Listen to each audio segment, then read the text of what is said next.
तो हम खैर मकदम करते हैं इस कमेटी का जो उमर अब्दुल्ला साहब ने बनाई है। उन्होंने काफ़ी हमदर्दाना गौर करके इस बात को महसूस किया है कि ये लोग डिज़र्व करते हैं रेगुलर होना, और उन्होंने एक हाई लेवल कमेटी बनाई जिनको 6 महीने का टास्क दिया गया है कि वो 6 महीने के अंदर अंदर एक रोड मैप बनाएं।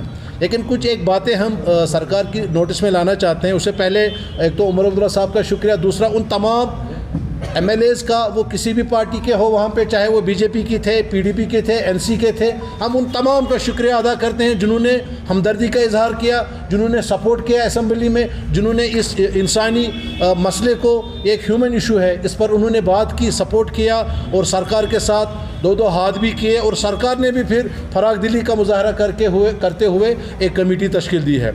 हमने इससे पहले भी बहुत सारी कमेटियाँ देखी है, उमर सरकार में भी हमने देखी है। जब उमर अब्दुल्ला साहिब चीफ मिनिस्टर थे उस वक्त भी कैबिनेट सब कमेटी बनी, रहीम रदर साहब उसके प्रेसिडेंट ये थे, चेयरमैन थे। उसके बाद में SRO 52 भी आया। तो हमें उम्मीद है कि इस बार वैसा कुछ नहीं होगा। जो कमेटी बनी है वो बराए नाम नहीं होगी, बल्कि वाकई में वो 2-3 महीनों में ही अपनी रिकमेंडेशन देगी ताकि सरकार के लिए कोई रास्ता बने और हमारे जो डेली वेजर्स है, कैजुअल लेबर्स है, सीजनल है, जितने भी लोग हैं, लैंड ओनर्स है, वो सारे रेगुलर हो जाए।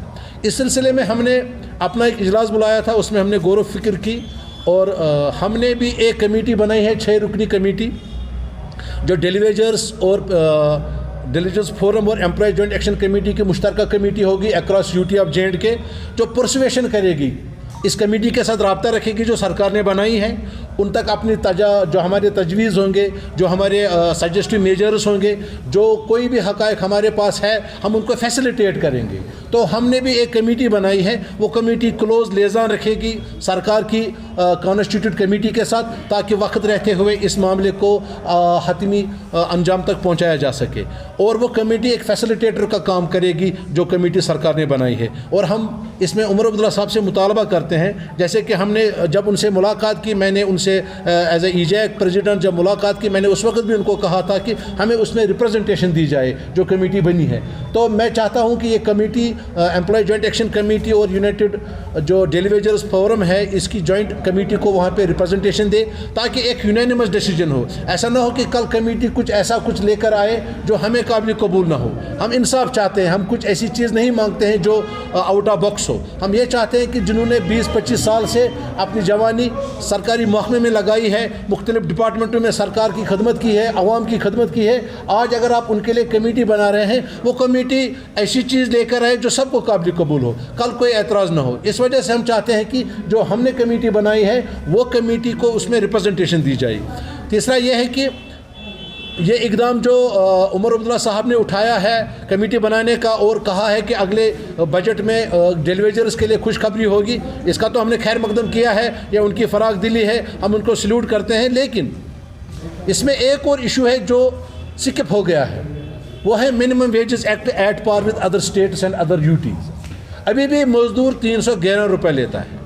उमर साहब को या हमारे लेजिस्लेटर्स जितने भी हैं अक्रॉस द पार्टी लाइन, मैं किसी पार्टी की बात नहीं कर रहा हूँ, जितने भी हमारे रिप्रेजेंटेटिव्स हैं असेंबली में, मैं उन सब को अपील करता हूँ, बिलखसूस ऑनरेबल चीफ मिनिस्टर साहब को, कि वो देखें कि यहाँ का मजदूर सिर्फ 311 रुपये ले रहा है, जबकि लद्दाख में, दिल्ली में अब देखिए वहाँ का मजदूर 15,000, 18,000, यहाँ तक कि 27,000 तक लेता है। तो हम चाहते हैं जब तक ये कमेटी बने, जब तक ये कमेटी अपनी रिकमेंडेशन दी, फिर उस रोड मैप पे अमल हो, तब तक सरकार कम से कम मिनिमम वेजेस एक्ट जो है at par with UT of Leh, वो हमारी सिस्टर कंसर्न है, या दिल्ली, वो हमें दिया जाए, ताकि तब तक मजदूर को राहत मिले। और आगे के लिए भी जो यहाँ पे डेली वेजर या कोई और टेम्परेरी कैटेगरी के मुलाजिम हो, उनकी जो सस्टेनेंस है, 311 रुपये पे कोई इस वक्त इस शहर में ज़िंदा नहीं रह सकता। ये इनका कमाल है कि ये किस तरीके से अपनी ज़िंदगी बसर कर रहे हैं।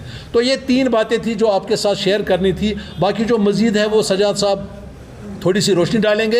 एक तो हमने ये वेलकम किया है उमर अब्दुल्ला साहब का, उनका शुक्रिया अदा करते हैं और उम्मीद करते हैं जो कमेटी बनी है ये दयानतदारी से, ईमानदारी से, ट्रांसपेरेंसी रखते हुए एक तो हमें नुमाइंदगी देगी और दूसरा इनके हक़ में रोड मैप जल्द से जल्द बनाएगी। तीसरा कि minimum wages act at par with law हमें यहाँ पे दिया जाए।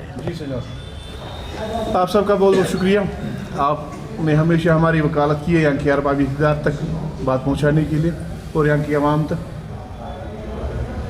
इसके साथ ही मैं अपने तमाम दोस्तों का, अपने वर्कर्स का, अपनी एम्प्लॉय जॉइंट एक्शन कमेटी की क़यादत का, यहाँ के मेंबरान असम्बलियों का, चाहे वो हिज़्ब इक़्तिदार से है, हिज़्ब इख्तिलाफ से है, और ख़ासकर यहाँ की सरकार का, वज़ीर आला साहब का, काउंसिल ऑफ मिनिस्टर्स का तहे दिल से शुक्रिया अदा करना चाहता हूँ कि उन्होंने डेली वेजर्स के दुख दर्द को समझा, इनके चीख पुकार को सुना और एक कमेटी तश्कील दी गई। हम इस कमेटी का खैर मकदम करते हैं।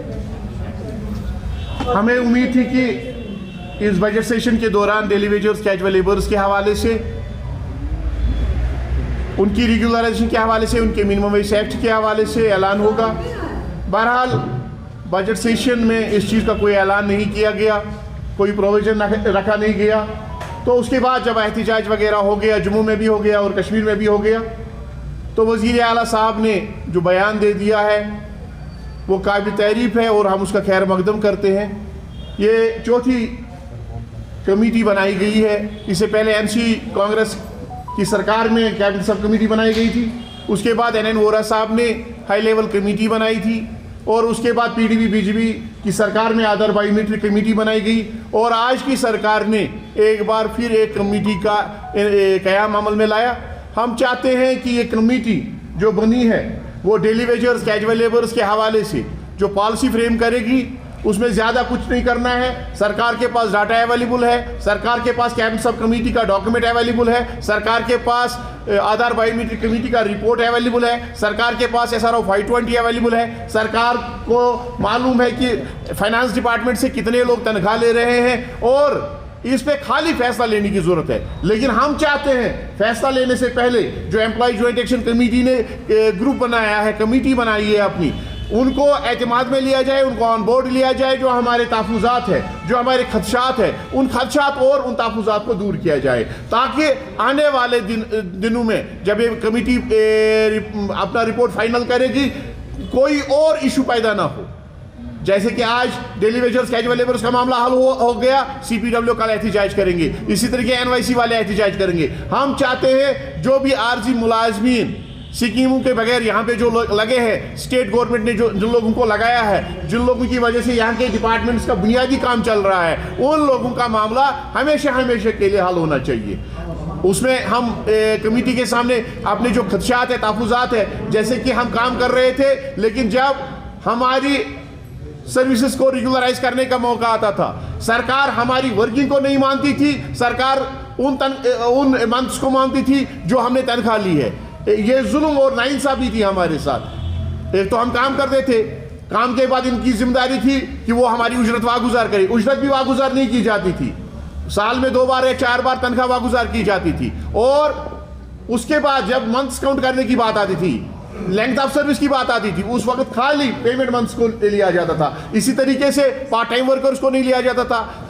हमने काम किया, जो सरकार ने नोटिफाई किए हैं wage rate time to time, उनके हिसाब से हमारे मार्कशीट बनने थे, पेमेंट होनी थी, लेकिन सरकार ने रेट कम दे दी। लेकिन जब रेगुलराइजेशन की बात आ जाती है, सरकार उस वक्त उस लेसर वेज रेट्स को नहीं मानती है। तो हम चाहते हैं इन तमाम खदशात को सरकार दूर करे। सीजनल लेबर्स का मामला है, HF वर्कर्स का मामला है, HF वर्कर्स को आप जो टैक्स आपको रिवेन्यू आ जाता है हॉस्पिटल्स में, वो मामला है। इसी तरीके से यूटिलाइजेशन ऑफ सर्विस, सेरिकल्चर, बाकी डिपार्टमेंट्स में सीजनल लेबर्स नाम के हैं वो, लेकिन काम उनसे बराबर 12 महीने का लिया जाता है, उनकी यूटिलाइजेशन का मामला है। इस बहुत सारे ऐसे इशूज़ हैं जो हम कमेटी के सामने रखना चाहते हैं, जो हमारे खदशात है, कमेटी उन तमाम चीज़ों को दूर करे। बहरहाल इसका हम खैर मकदम करते हैं और हम तवक्का रखते हैं ये कमेटी 6 महीनों के बजाय 3 महीनों या 2 महीनों के अंदर रिपोर्ट पेश करेगी। इससे पहले ही वजाद साहब की क़यादत में एक कमेटी ने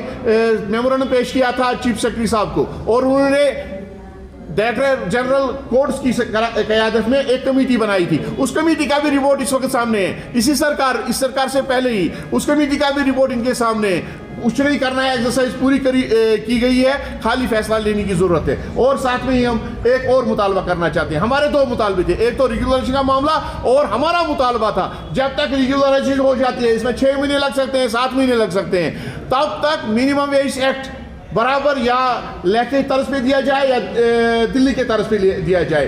9,000 पे आज के दौर में, महंगाई के दौर में हमारा गुजारा होने वाला नहीं है। अगर सरकार इस हवाले से कोई फैसला लेती है, उमर सरकार इस हवाले से इस बजट सेशन में, अभी तो बजट में उनको वापस रिप्लाई भी करना है और ग्रांट्स भी होने जा रहे हैं, अगर इसमें मिनिमम वेज एक्ट के हवाले से कोई फैसला किया गया, मिनिमम वेज एक्ट दिया गया तो ठीक, तो हमने आज भी खैर मकदम किया, उस टाइम भी खैर मकदम करेंगे। अगर ऐसा नहीं किया गया तो Jammu Kashmir casual daily wagers forum ने आज फैसला कर लिया है, फिर हम डिस्ट्रिक्ट हेडक्वार्टर्स पे जाके, पहला डिस्ट्रिक्ट हेडक्वार्टर्स पे जाके एहतिजाज करेंगे, इनको अपना वादा याद दिलाएंगे और वो एहतिजाज जारी रहेगा, हर एक डिस्ट्रिक्ट हेडक्वार्टर पे जाएंगे और जो ईद के बाद बड़ा प्रोग्राम होगा वो शहरी श्रीनगर में होगा। तो हम चाहते हैं, हम एहतिजाज में यकीन नहीं रखते हैं, हम नहीं चाहते हम सड़कों का रुख करें, जैसे कि हम आवाम की खिदमत करते आ रहे हैं, आज भी आवाम की खिदमत करते ही रहे, लेकिन सरकार से हमारी गुजारिश होगी कि वो हमें इस चीज़ के लिए मजबूर ना करे।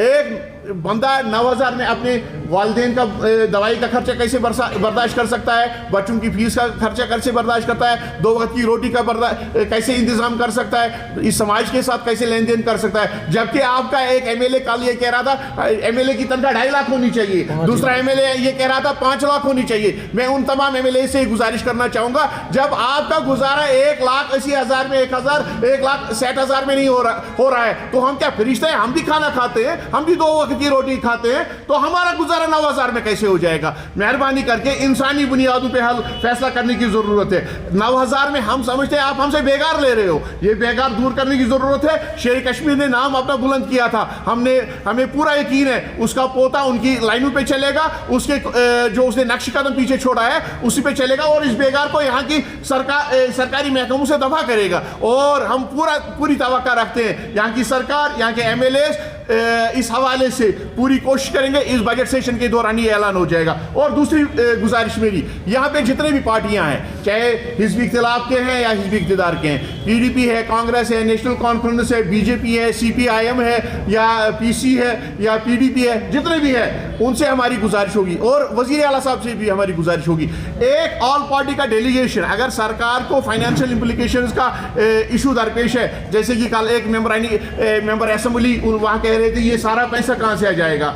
मरकज ने 29 सितंबर 2024 को मिनिमम वेज एक्ट के हवाले से ऑर्डर इशू किया है जो हर एक रियासत में इंप्लीमेंट होना जरूरी है और जम्मू कश्मीर में भी इसका इतलाक होगा, लेकिन इसके लिए यहाँ की सरकार को इनिशिएट करने की जरूरत है, शुरुआत करने की जरूरत है, पहल करने की जरूरत है। वो प्रपोजल बनाए, एलजी साहब को भेजे, all party delegation, 8 party delegation यहाँ से दिल्ली जाएगा, दिल्ली वालों से होम मिनिस्टर साहब से मिलेगा और वजीर आजम साहब से मिलेगा।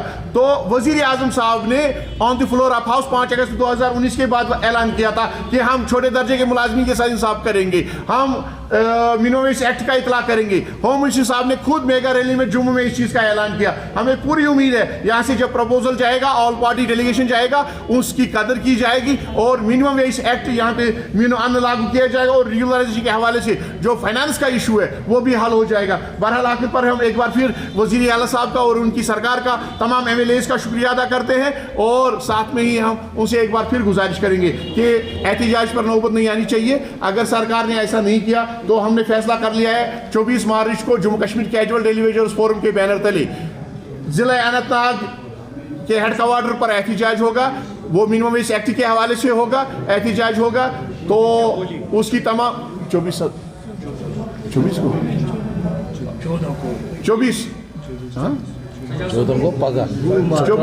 तारीख को एहतिजाज होगा। तो मेरी उनसे एक बार फिर गुजारिश होगी वज़ीर आला साहब से, वो इसमें ज़ाती दिलचस्पी ले और ये मामला जो इंसानी मामला, समाजी मामला है, ये हमेशा के लिए हल करें। सज्जाद साहब, मेरे 2 सवाल हैं आप सबसे। सबसे पहली चीज़, जो आपने कमेटी एक बनाई है, ज्वाइंट कमेटी, पब्लिकली अनाउंस करने से पहले क्या आपने उस कमेटी के जो सरबराह हैं, जो चीफ सेक्रेटरी हैं, क्या उनको फॉर्मली आपने लिंक तहरीरी तौर पर आगाह किया या उनके साथ बात करने की कोशिश की पब्लिक में अनाउंस करने से पहले? पहली चीज़। दूसरी चीज़, जो आप कह रहे हैं हम पे फिर एहतिजाज हम करने पे मजबूर हो जाएंगे, क्या ये आपके लिए अभी तक काफ़ी नहीं है कि हुकूमत ने एक कमेटी बना ली है? हत्ता कि चीफ मिनिस्टर ने आज खुद इस चीज़ का जिक्र किया कि ये एक ह्यूमैनिटेरियन ग्राउंड्स पे हल करने की ज़रूरत है। तो फिर इससे ज़्यादा पहला पार्ट मैं बोलता हूँ, दूसरा सज्जाद साहब जवाब देंगे। पहला पार्ट जो है, सरकार ने अनाउंस किया, अभी बनाई नहीं कमेटी, यानी ब्लैक एंड वाइट में अभी कमेटी का ऑर्डर नहीं हुआ। हमने भी बनाई है, जैसे ही वो कमेटी एक मिनट मेरी बात सुन। जब वो कमेटी बन जाती है, उसका ऑर्डर इशू हो जाता है, उसके बाद में इमीडिएटली हम चीफ सेक्रेटरी साहब से मिलेंगे और तब तक हमने भी ऑर्डर के ज़रिए अपनी कमेटी बनाई होगी, उनसे मिलेंगे, उनको मेमोरेंडम देंगे, उनसे बात करेंगे। तो इसमें इतनी जल्दी हो नहीं सकता। कल ऐलान हुआ तो आज हम चीफ सेक्रेटरी साहब से मिले, पहले ब्लैक एंड वाइट में ऑर्डर को बाहर आ जाने दीजिए, उस कमेटी के मेम्बरान से मिलेंगे हम, वो दीगर बात। जो एहतजाज का मसला है वो सजाद साहब आपको रिप्लाई। देखिए, हमारे दो मुतालबात थे। पहला मुतालबा हमारा था रेगुलराइजेशन का। जितने भी हम 61,000 मुख्तलिफ महकमों में काम कर रहे हैं, पब्लिक सेक्टर में काम कर रहे हैं, कॉर्पोरेशन में काम कर रहे हैं, ऑटोनमस बॉडीज़ में काम कर रहे हैं, मुख्तलिफ महकमों में काम कर रहे हैं, उन जो 1994 के बाद लगे हैं, उनके हवाले से हमारे दो मुतालबे थे। एक मुतालबा ये था कि रेगुलराइजेशन पॉलिसी लाई जाए, एक तो ये, उस हवाले से सरकार ने कमेटी बनाई, हमने तो खैर मकदम किया। हम थोड़ी उसके हवाले से सरकार सड़क पे आ रहे हैं, हम तो खैर मकदम उसका कर रहे हैं कि सरकार के पास SRO 520 इस वक्त नहीं है, SRO 64 इस वक्त नहीं है, कोई रिपोर्ट इनके पास नहीं है। हम चाहते हैं वो कमेटी कम से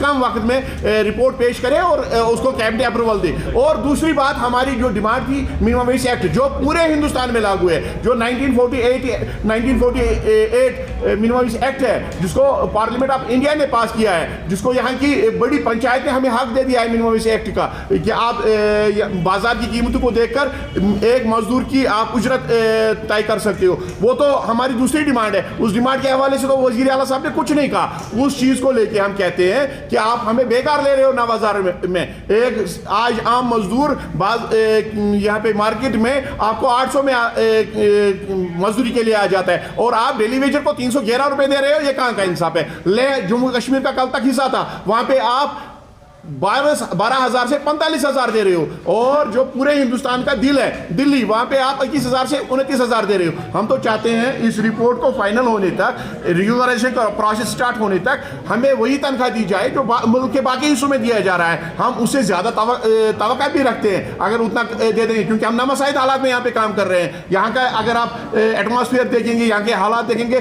सरकार को चाहिए था अगर वहाँ पे 45,000 दिए गए, यहाँ पे 50,000 दिए, लेकिन अब चाहिए सरकार को वही मिनिमम वेज एक्ट यहाँ पे लागू किया जाए जो बाकी स्टेट्स में लागू किया गया है।